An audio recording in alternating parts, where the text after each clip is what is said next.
Porque a alegria do Senhor nos faz caminhar e nos faz glorificar e exaltar Ele no meio da caminhada. Em João 8, versículo 34, diz assim: respondeu-lhe Jesus: em verdade vos digo que todo aquele que comete pecado é servo do pecado. Nós podemos compreender e entender pela palavra, lá em Oséias, Deus vai dizer que o seu povo foi destruído porque lhe faltou o conhecimento.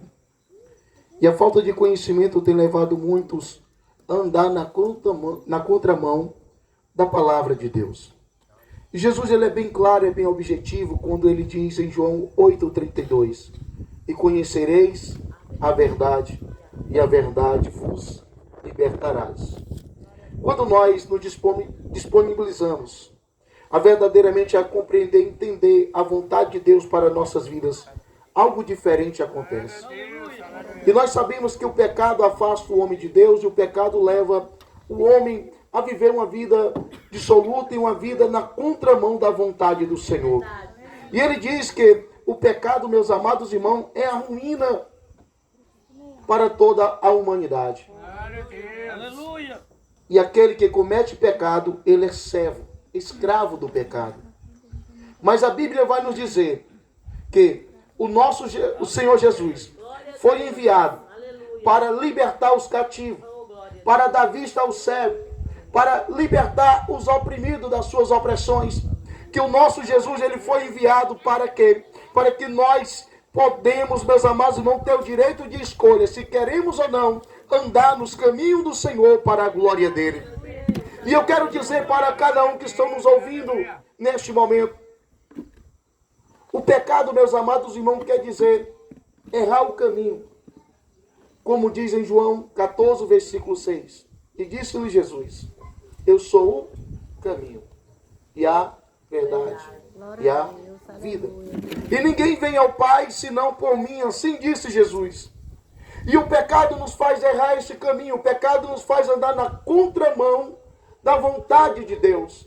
E eu quero lhe dizer hoje, que o Jesus, o glorioso, o majestoso, aquele que é conselheiro, é Deus forte, Pai da eternidade, príncipe da paz, ele está dizendo que ele é o caminho. Você desejar hoje deixar o pecado, deixar a vida de engano, ele está dizendo que está de braços abertos para te receber.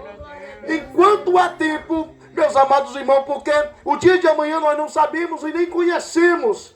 Só quem sabe o dia de amanhã é o nosso Deus. E Jesus é o caminho. Você que anda errante na contramão do caminho que é Cristo, hoje ele te chama de volta. Hoje ele te convida para uma nova vida.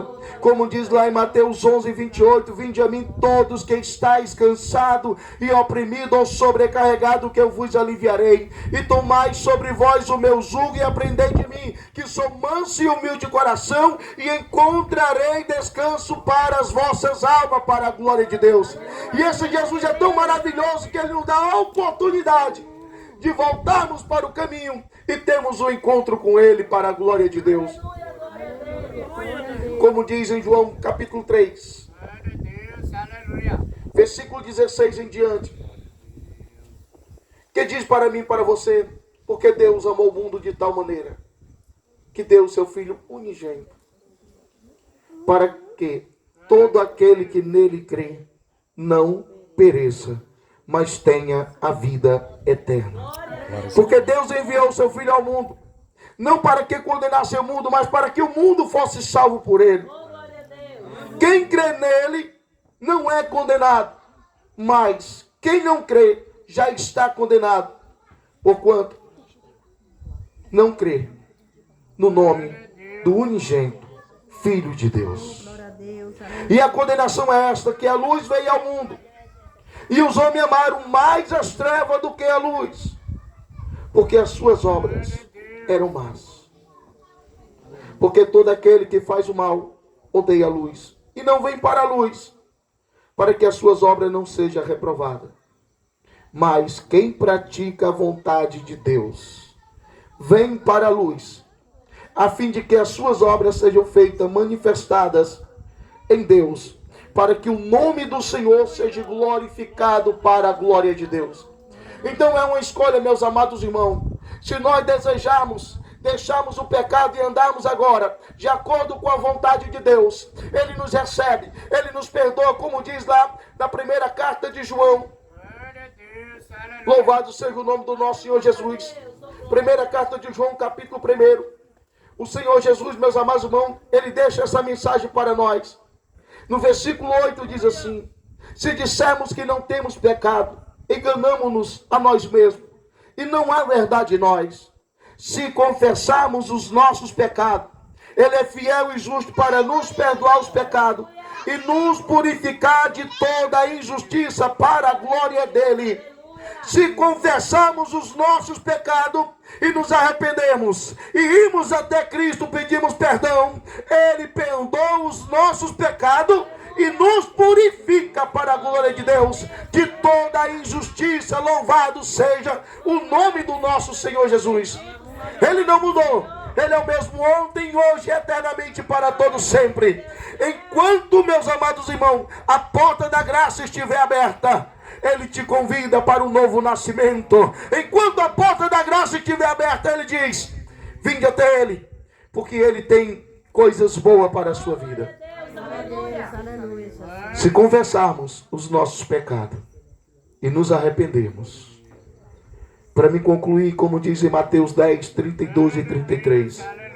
Se o confessarmos diante dos homens, Ele também nos confessará diante do Pai que está nos céus.